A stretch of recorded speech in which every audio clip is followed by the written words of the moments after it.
we have our shining star. We have a CEO on deck.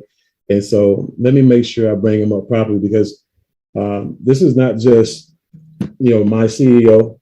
This is a person who I consider family. This is a person who I've been loyal to for 17 plus years, more so than, many people in my family, because he's been there when a lot of people in the family wasn't, and a lot of friends who were friends wasn't. He believed in me when I didn't believe, and I had to borrow his personal belief to make sure that we go out there and accomplish the things that we were able to accomplish. And you look at Mr. Bugs. He's just not just a celebrated author. A lot of you guys have seen him, in different platforms, begrudgingly, because he don't like to speak publicly in other people's platforms. But books, accomplished author, but a person who took a company from nothing to $3 billion in 10 years and created more than 50 millionaires, and that number is still climbing. And so, when I see you, and I look at you, I look at a person I love, appreciate, respect, and I thank you very much for coming onto this platform, because I know you've been on calls all day long, international calls and Zooms, and you could be anywhere but here with us. But we do appreciate you. Man, absolutely. You're right about that. This has probably been one. I've had one of the most productive call days I've had in a very long time. I mean, I've been up since 3:30 this morning. Since Dubai, I get up an hour earlier than I normally. I normally get up at 4:30. I get up at 3:30 this morning, and I've been on calls ever since 9 o'clock this morning, back to back. Just finished a 2-hour call just now. Really, really good stuff. But I can tell you, I'm energized because everything was all positive. It was great. All of it was people who want to be a part of the vision. It's just, a whole new gear. So I'm fired up, man. I'm excited. I'm ready to rock. So put me to work, Bean. Put me to work. Man, look, well, first and foremost, I knew your day was crazy. So I sent you one text message of what we're going to talk about, and then I sent all the other text messages to Anna so she can remind you frequently, making sure that you didn't miss it, because you got it going on like that. But when you just diving into it, there are a lot of things that we learn from you. And when I look at a lot of things that have impacted your life and shaped your direction, two things that I know of personally, amongst other things, is first things first, the book, the magic of the magic of was it Thinking Big? I'm sorry, the magic key to riches. That's it. And can you just share with people, because that book, when I saw that book and you showed me that book, it had no cover on it, so you had wore it out, and so it wasn't a paperback book; it was a no-back book. So can you share with us how that book, may have impacted the direction of your life and your success? Yeah, but that's a really great segue into our call, because it was a massive impact that it had for me. And I always caution people and let everybody know that each book it does something for a person differently than it does for the other person. Yours may be, a different book or a different chapter. Mine, I tell the story not so everybody go out and try to find the same significance in Master Key to Riches, but find significance in something that's going to be a pivot point in your life. So for me, I was at a moment of breaking down the basics of what it was that I was doing. And so when I see something that says the master key, not one of the master key. And so if you've ever been to a hotel and lost your key, you've got to go down to the front reception and say, and show ID and prove that this is your room. Mm-hmm. Well, the housekeeper, they've got the master key. And they've got one key that opens up every single door in that hotel room. So when I looked at access to wealth, before reading that book, I had my key, and that was my thinking. That was my way of doing it. That was my strategy. That was my thought process.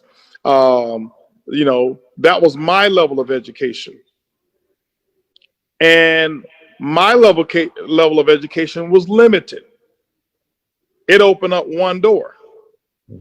One of the things I know about building wealth is you want as many doors open as possible to receiving wealth. And when I mean receiving wealth, I don't want you to think that this is where money just comes through a door.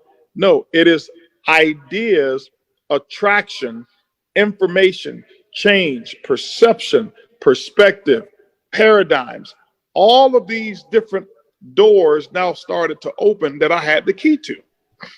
And for me, each chapter represented a different key. So as I read through that book, and it's called The Master Key to Riches, for me, I had the master key. I had the key to riches for finances.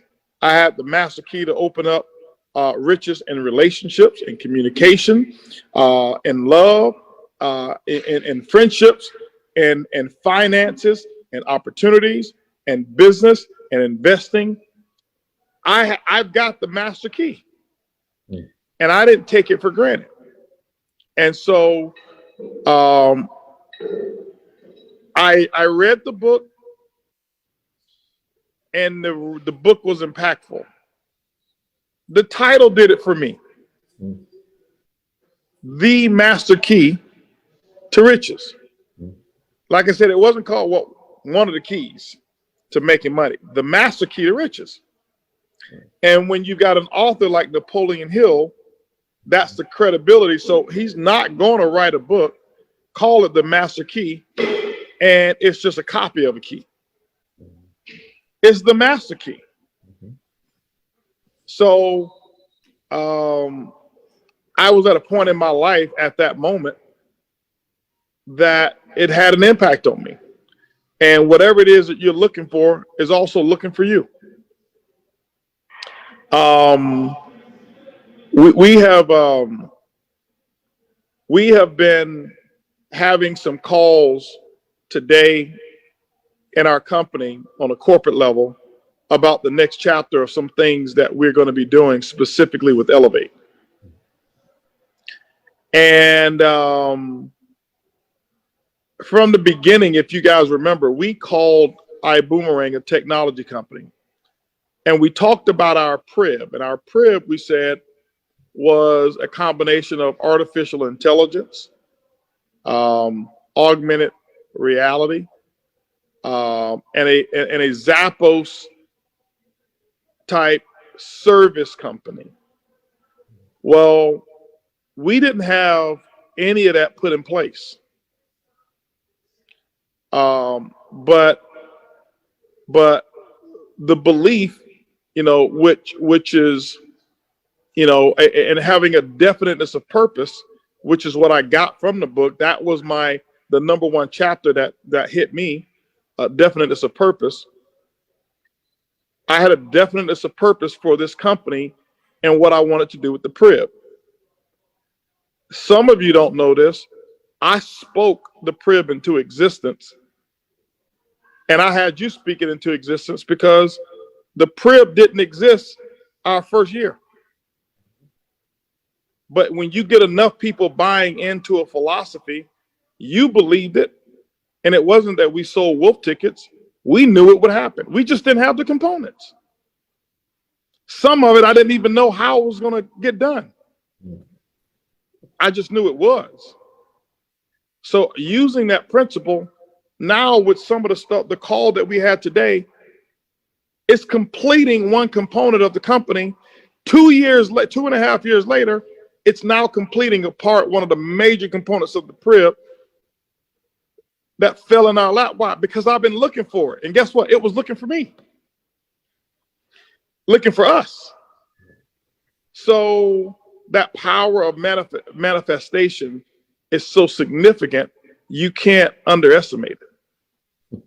And so that's why I don't try to read a whole bunch of books. I read a book, study chapters, and find a way to bring that chapter into my life with through self-manifestation.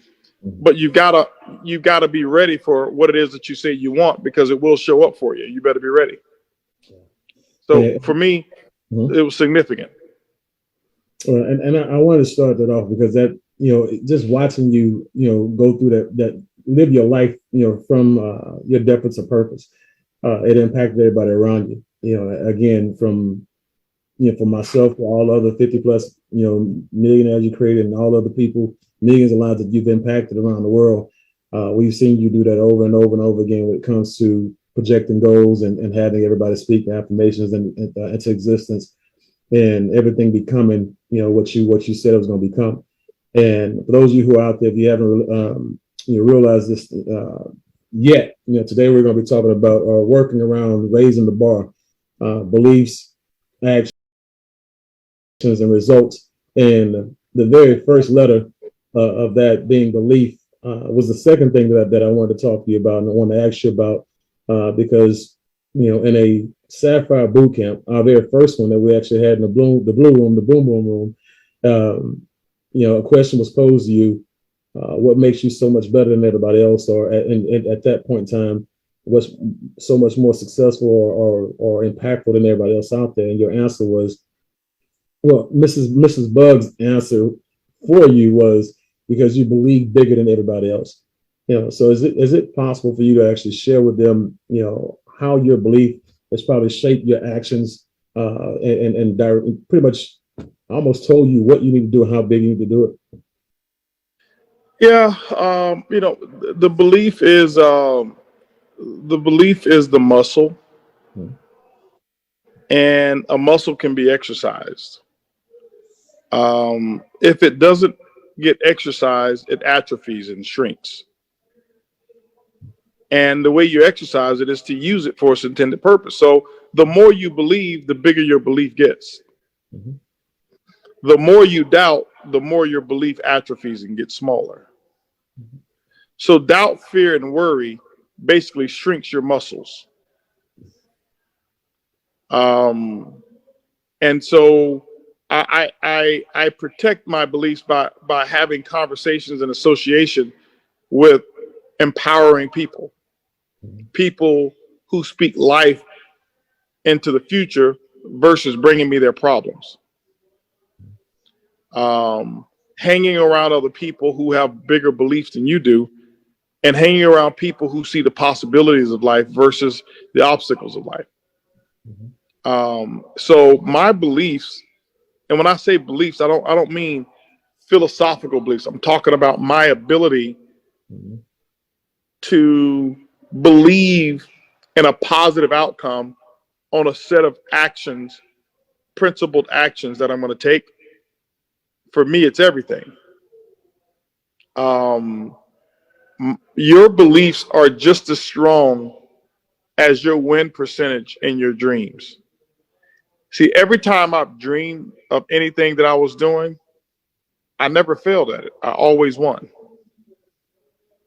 Every time I had a dream, I accomplished whatever it was that I was set out to do. I accomplished it in the dream.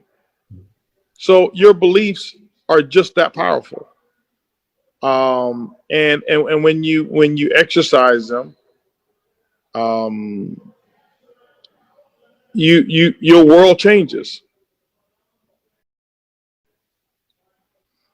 And all too often, people exercise their beliefs, and their world changes. Right. I believe this is not going to happen for me. So your world changes. And you were on a course of it happening. Well, your world changed. It's not going to happen. Why? That's what you believe. Um, so your actions and your results can't be consistently incompatible to your beliefs. It's impossible. Um, you may say, "Well, I do believe, and I don't have these results." You can have convenient beliefs and have belief when you're around your upline or when you're around the team or at a meeting. But is that really belief? That's convenience. But when you're by yourself and half your group quit, What's your self-talk like? That's when your belief is tested. Anybody can believe when you're signing up a brand new first class pack. Anybody can believe when you're on stage getting recognition and I'm doing your ego talk. Singing I Believe I Can Fly. Everybody on that stage believes at that moment. But that's convenient. But when you get home and you feel like one of your wings is broken, you feel like your talons are dull, your beak was chipped off. Do you have the same enthusiasm about the future as you did while you were on that stage singing I Believe I Can Fly? That's why authentic belief is powerful. And I don't mean, so here's the thing. You can't exercise strong belief and have an empty calendar. So if you want to measure your belief, look at your productivity schedule. That's up. So there is a measuring device for belief, because everybody on this call believes that they believe. I don't need to believe that you believe. Belief has a result that can be measured. It's called activity, productivity. Show me your calendar and I'll show you your belief. So that's important, because I was just about to ask you, how do you gauge it? You just ran away with that one. When it comes to and I'll go over here too. Like you talked about Sapphire, the being on stage, and I know that Sapphire. I tell people that's your state bird. That's your pet. That's your everything. And so people really don't still. I just believe that they don't understand how big Sapphire really is, how important it is to everything that we become. Can you elaborate a little bit on Sapphire really, and just how it's not just the hinge pin, but it's what it is and what it means? Yeah, I think Sapphire is also one of those measuring sticks of your belief in the opportunity as it relates to yourself. Yeah, you have a team when you go Sapphire, but predominantly when you go Sapphire, Sapphire is a worker's pen. Mm-hmm. And as I told you, your calendar and your work is an indicator of your belief. So when you go Sapphire, typically it's an indicator that your belief has been strong enough for an extended period of time to produce those results. And this is why we reward you with the best recognition ceremony, I believe, in network marketing history. The most expensive trophy.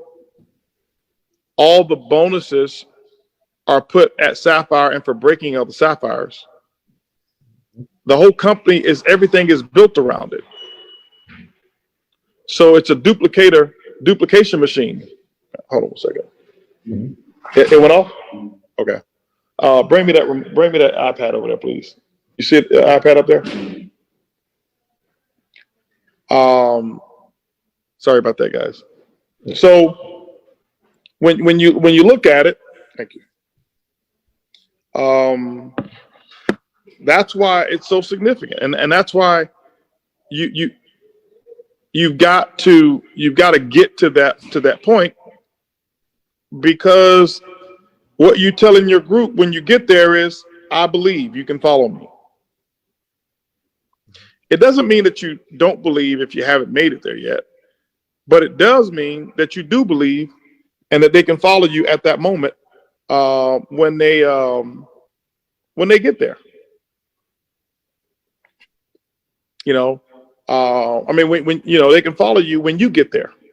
Mm-hmm. And what happens is, if a person understands it, that level of edification you transfer that, and your group now listens. And people have to understand, what does it mean when I'm a sapphire? Your power is so strong as a sapphire. It's actually stronger than you being a ruby or an emerald if you use it right. So that's why we call it the believer's pen.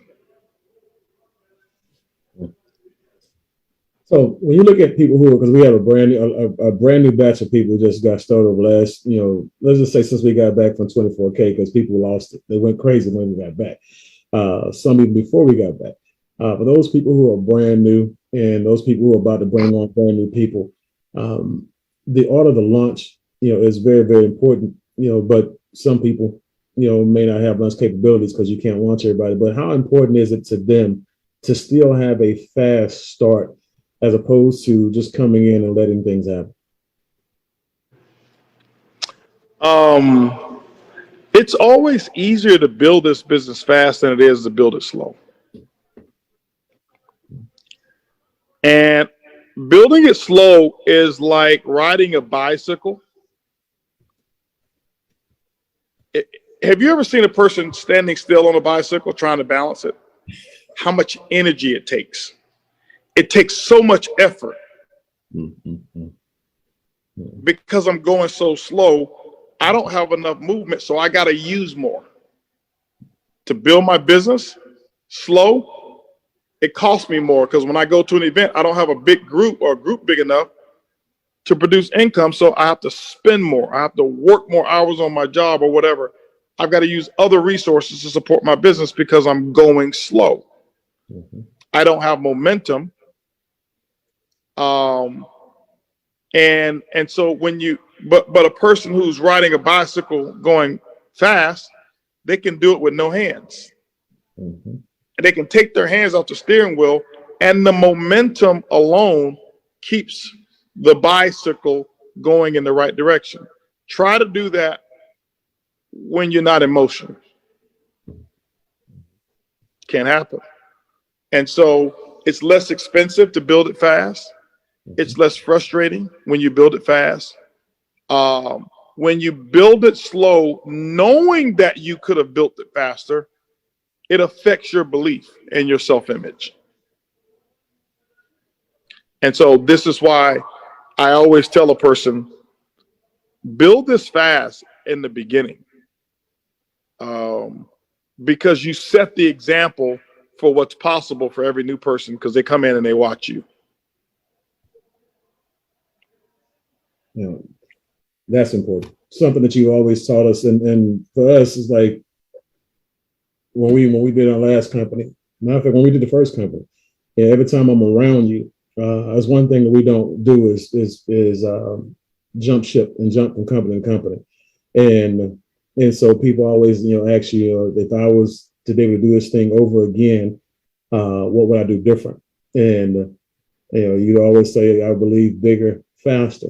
And even though we never had intentions to leave, I actually got a chance to exercise that. And a lot of people who came over, who joined us, and this one that came over, they literally witnessed that, and a lot of them really, participated as well in that same belief. When you look at going into this season, which is a great season for us as a company, because I believe that corporate has really did an amazing job in eliminating a lot of the challenges that we had, and they put us in a position where we can propel ourselves forward. When you look at people who, which is a question I had earlier in the chat, what would you have somebody do, or what would be some ways for people to increase the level of ambition going forward? Because some people think very, very small, and they know that some of them are conscious that they think small. And the only way to increase ambition is for a person to, number one, first step is they have to open their mind. And what I'll tell you is this: I want everybody to make a circle with your hand like this. And with this circle, inside that circle represents everything that you know, everything that you've ever experienced. And I want you to say it back to yourself. All that I know and all that I think I know is inside this circle. Anything outside the circle is the rest of the knowledge and experiences that you don't know anything about. It shows you how insignificant your thought is, but the ego makes us think that what we think is all there is to think. And what we know is all there is to know. And what we want is all there is to want. So when it comes to ambition, this is the size of people's ambition here, but this is what's available. Everything outside this circle. So how do I expand this circle? Number one, accept the fact that this is my ambition level, this is my knowledge level, and that there's a world out there much larger. And what you've got to do is you've got to align yourself with people who've got a bigger ambition than you. That's the way you do it. And I did it also through the dream building process, but the majority of it came from finding myself in circles of ambitious people. This weekend I was in Fort Lauderdale. I had some meetings, and I had some meetings with some pretty young guys, young in terms of, in their late 20s, mid 20s, late 20s.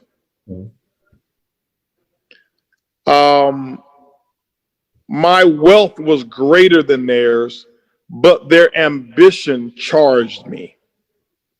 And it wasn't that they had greater ambition than myself. It was new. It was fresh. I was watching what it's like to be a 20-something-year-old for coming into your first $1 million. And so, but that association made me want more.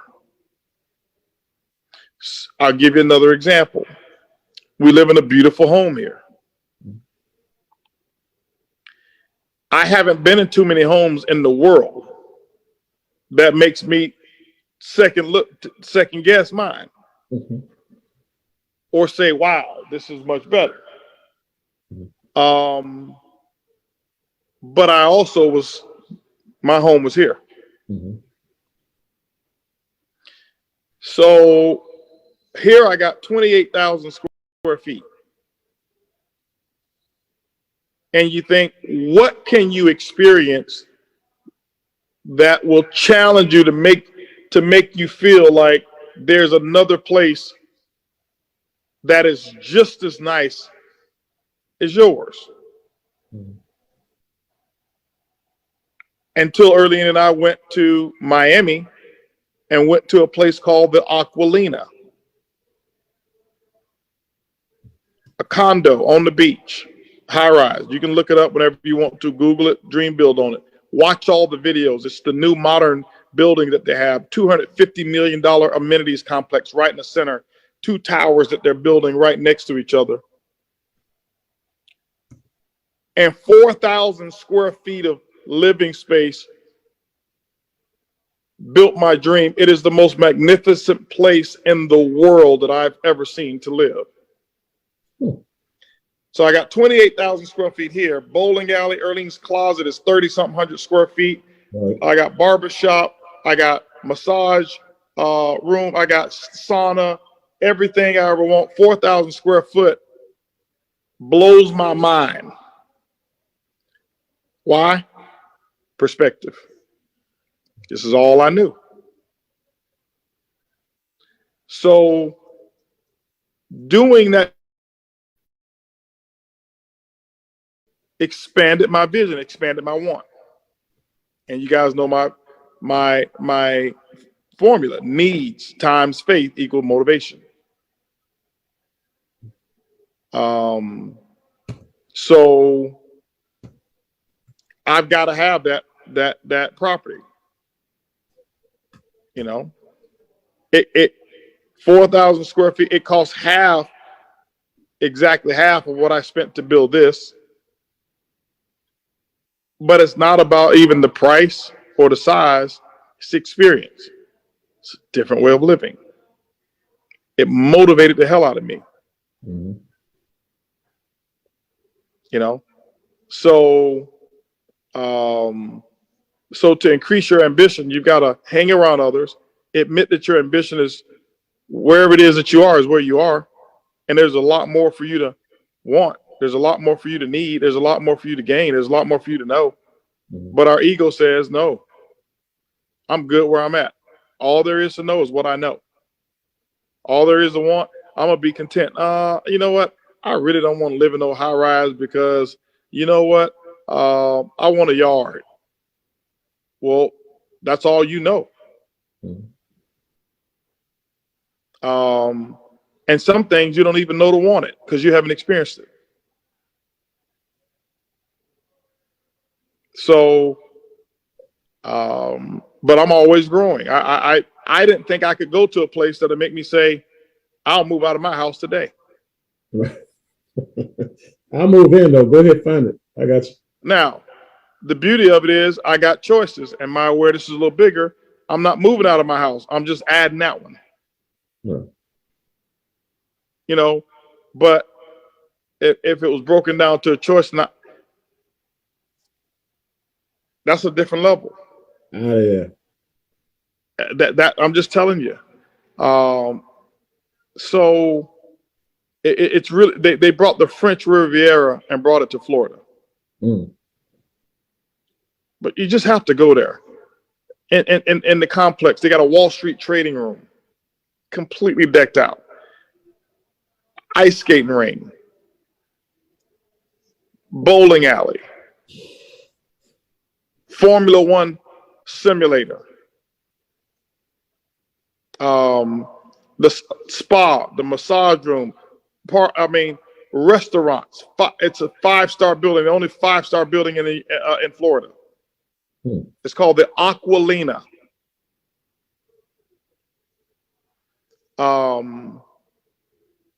You know, it's how they treat you. When you want to go anywhere in the anywhere in town, they've got a fleet of this certain color red Rolls Royce Ghosts that anywhere around you just call down and they have the Rolls Royce waiting on you. You know, when you buy it, you get a $790,000 furniture credit by Luxury Living, and that's the company that makes all furniture that by Bentley, by the Fendi Furniture Store. I mean, all the highest level of furnishings that you can have. You know, like I said, 5-star dining that's there. It's, you know, it's not even about the opulence or the money. It's just when you get to a point of saying, I deserve to live a certain way, Mm-hmm. that place shows up and say, yes, you do, but this is how it's supposed to be. Mm-hmm. And when you're able to connect with that, you know, it becomes strong. Doesn't have to be in a house, doesn't have to be in a car. It can be in your purpose. It can be in anything. I just love real estate. I love lifestyle. Mm-hmm. I'm not ashamed of that. That's what we love. And amongst many other things, but it's incredible. Yep, the estates at Aquilina. So when you pull it up, you're going to see the old towers. You'll see the hotel. Don't look at those. Look at the new towers, the new hotel. I mean, the new towers. And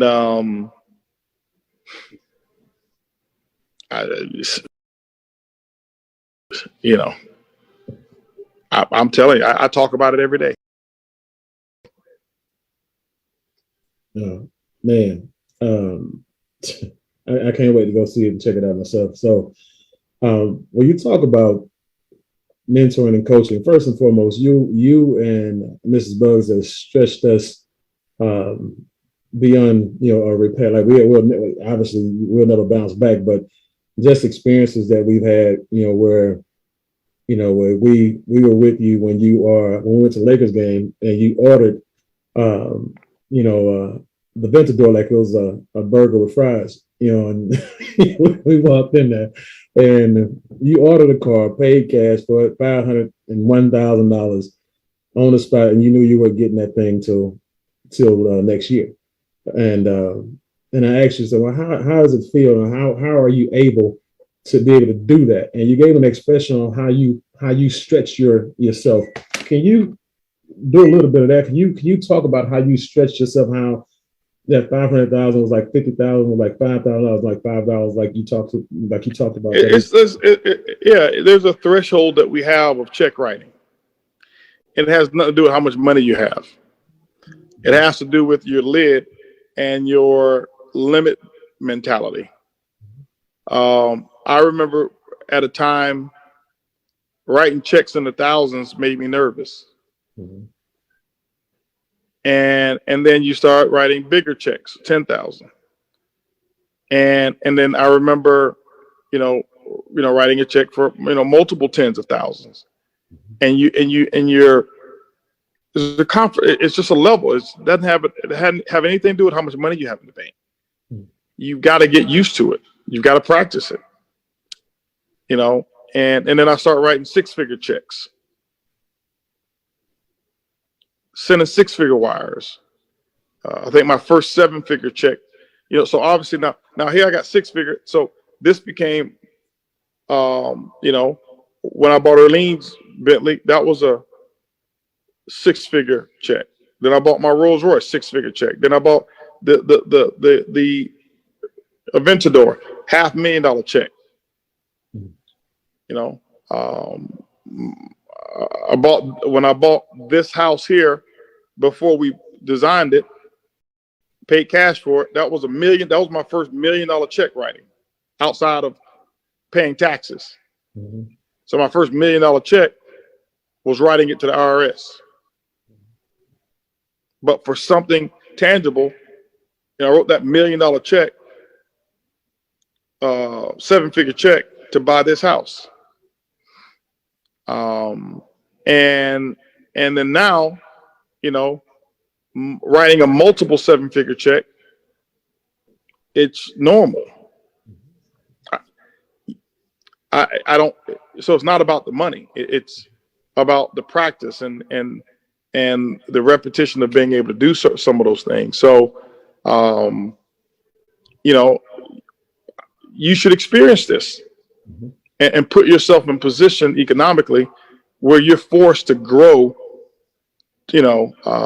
and do things that elevate your threshold or your tolerance for wealth. And you can do it. You can. So, but yeah, I had to get comfortable doing it. It made some people nervous, but how do I expand Sam's belief? Let me take them with me when I buy the car. Okay, man, I see my mentor do it. Okay, maybe he's still not comfortable at 500,000, but maybe he now got comfortable to write a $50,000 check or $100,000 check at that moment. Because why? He saw me do something to him that was extraordinary. And so this is why I include friends and people and talk about these things with you, not from a bragging standpoint, to give you a level of comfort that when your time comes, you're not nervous. Yeah, I remember, matter of fact, I asked you for some advice on an investment, and this is years ago. And I think I wanted to get the biggest rate of return on. I had 50 grand and to the side, and you asked me how much was I still paying on my BMW, and I only had it for like a year and a half. I said yes, and so he said, well, first of all, if you want to make some money, just go ahead and pay off what you owe on a BMW right now. That was my first big check. And that was my first big, 40 grand, put 40 grand on that. And you showed me how that put a ton of money back in my pocket based on interest that was going out as income to somebody else. But just from a level of receiving coaching and mentoring, there's been several moments that you've given us advice that we've taken and that we've appreciated for it. One time being when we were about to buy our dream house back in the day, and you say, hey, look, you make the income, but you can't afford the house right now because, even though you got the money in the bank, you need $300,000 for furniture in that house. You can't have no cheap furniture in there. You got to have 30% down. So in case anything happened, you have small notes. And you was giving us all this advice, and we end up. And more importantly, you have momentum going in your business. And the worst thing you can do in the middle of momentum is make a big purchase that's going to consume your time. Mm. I mean, before I bought this house here, we had tens of millions of dollars in the bank. Yeah. So I was not in momentum at the time. I was now making money from my money. Right. But I'm no different. It took me 5 years to build this house. Do you know, every day that I was in town, I was over here while they were building. Imagine me launching my company and building this house. We wouldn't be on this call right now because I wouldn't have the track record that I have. HB that y'all know would still be HB the person, but not HB the success person, because the attention that was given to my business would have been given to this house, which is not an asset. So it's not about just having the money. You got momentum, you got growth. You're going to kill momentum. Why? I already know Kim's going to be over there looking for wall coverings. Kim's going to be over there looking for floors. Kim's going to be over there looking for this and looking for that and looking for this and dragging Sam over here to Walker's Anger for tiles and for stones and for this. And then Kim's going to be over here calling Erlene. Well, we already rich and free. Erlene got the time. Kim don't have that type of time to take away from her business. And my wife's going to take her over here and they're going to spend, 6 weeks looking at chandeliers. Whereas the mental energy that should have been given to the business was now given to a dead asset. And so that's a whole entirely different way of looking at it as well. And then to get to that point, and I'm glad you brought it up because again, that's another learning point for me too. That's a whole entirely different nugget. Boom. That this is all I know is in that circle. But there's a whole world outside this circle that we don't know. But that's what mentorship is about, right? That is correct. What mentorship is about is let me access the information outside this circle. Yeah. And this is the thing. I don't know. You remember this? We were out at the Black Diamond House, and I was making breakfast, and you came downstairs, and we were getting ready to buy a car, and you had told us, to wait to that point because something was coming, and basically that's when we found out we had a car program. Well, you told us to buy a SL 550 for Kim, right? One, I didn't know neither one of us knew what a SL 550 was. That's one. And two is like when we went to and this is hilarious because it was people watching, listening, and everybody got a kick out of it. But when we went into the Benz dealership, he said, hey, so why you want to buy a SL 550? And she said, because our mentor told us to. And he said, so this is your money. You're going to buy this car because your mentor told you to. And she said, yeah. And so he said, okay, I've never heard that before. So he pulled the car around and we were like, oh, it's a convertible. That's cool. You know what I'm saying? So we seeing what the SL 550 was, right there on the spot. And they looking at us like we super strange, right? And then when we pull off and we have a conversation with you, this was after we bought the car. We asked you why you had us buy the car, and the answer that you gave us, again, it's just another level of thinking. When it goes back to what you said about options.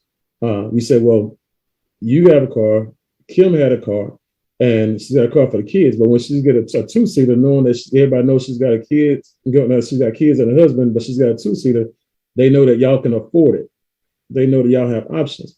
And so, again, I appreciate you for stretching us and helping us think.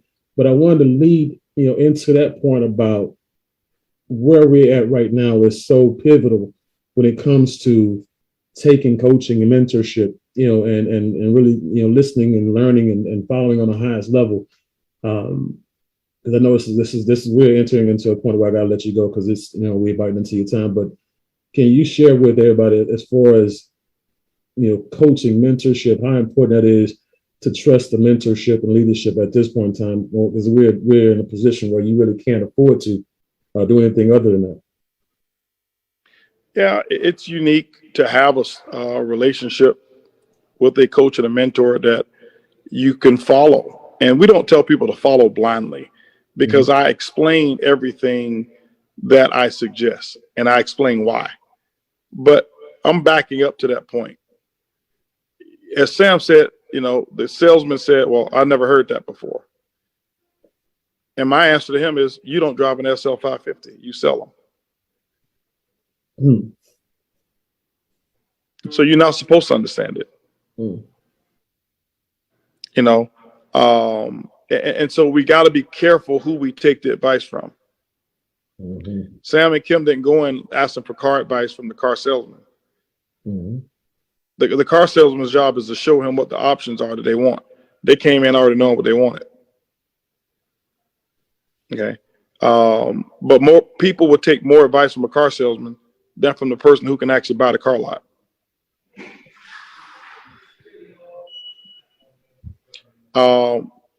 Why? Because the title that he has is, I'm the Mercedes-Benz expert. Well, yeah, but I'm the wealth expert. So he can teach you what to drive. I can teach you how to own. And so that's the relationship that you have with your mentor, and you've got to be able to balance that and understand how to follow a path, even though you don't see the roads, you don't see the lines on the road 3 miles down, but because your mentor sits high above, they can see much further out than what you can see. Got it, bro? All right. They can see much further out than what you can see, because they sit from a higher seat. And so we're very tempted to go on our own knowledge all the time, but this right here gives you limited results. I want the master key. The master key is not inside here. That's your key.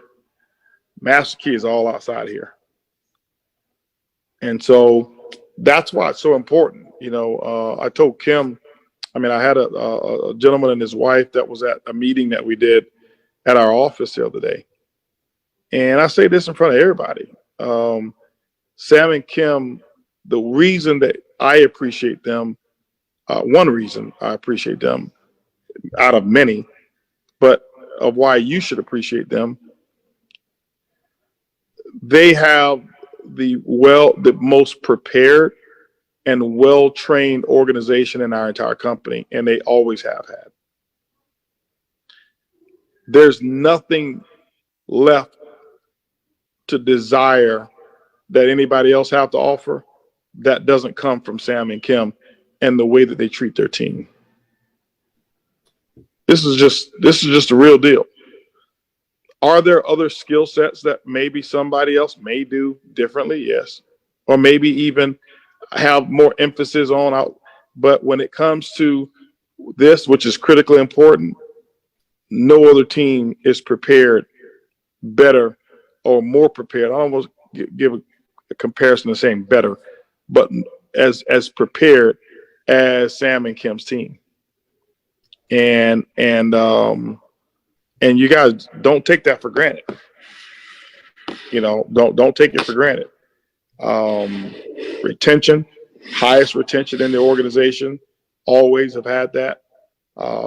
Culture building, the know-how, just the time that's taken and the care, because you have to care to really nurture a culture and a team. And so it just shows how much they care. And then they go out and get the job done. At the end of the day, it's all about results, and they go out and get them. So I may have time for one more. Awesome. Okay, great. As a matter of fact, I had this one just popped up, and I'll take this one right here. When you look at Star Achiever, okay, this person wasn't with us when we did Star Achiever, and when they looked at the numbers, they said, Can I interrupt? Can I interrupt you? Yeah, go ahead. Go ahead. You put a smile on my face when you just said Star Achiever. I'm gonna tell you right now. You don't even have to explain. If you're thinking twice about Star Achiever, this is where you're at right now. I built the comp plan. Do I have to say anymore? And for a person to say, I'm going to build this, I'm going to be a diamond, I want to make me $5,000 a month or $8,000 a month or $100,000 a month or $200,000 a month, and contemplate whether or not they're going to do Star Achiever every month, here's where you're thinking. And when you think here, you can't attract people like me. Because I can see you a mile away. You want people like me. You want the Sam and the Kim Beans of the world. You dream about us joining your right team or your pay leg or whatever it is. But we don't speak the same language. Our energies aren't congruent. And so you will attract people to make sure you keep your check small.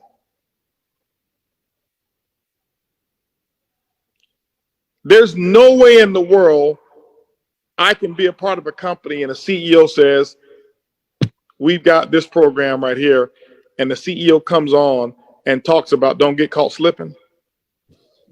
You guys remember that? And I even think twice about, am I going to not do it this month, or am I? I'm just being candid with you. That's a no-brainer. That's like breathing.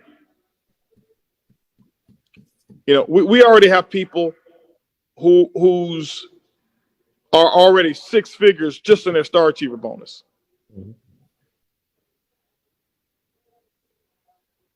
Yeah, I'm speaking to y'all that's unsure. You're right. I'm waking you up. It's not star buyers. It's Star Achievers.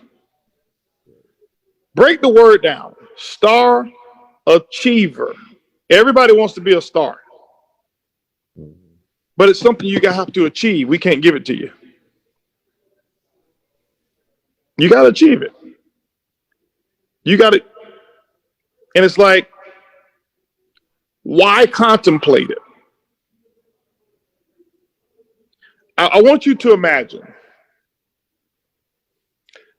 you're at the opportunity meeting. You're sitting in front row. You dressed up real nice. You got two or three guests there. You fired up. I'm sitting in the back. Nobody knows me. I heard about iBuumerang. I jump up and say, hey guys, at the end of a meeting, I'm looking for a sponsor.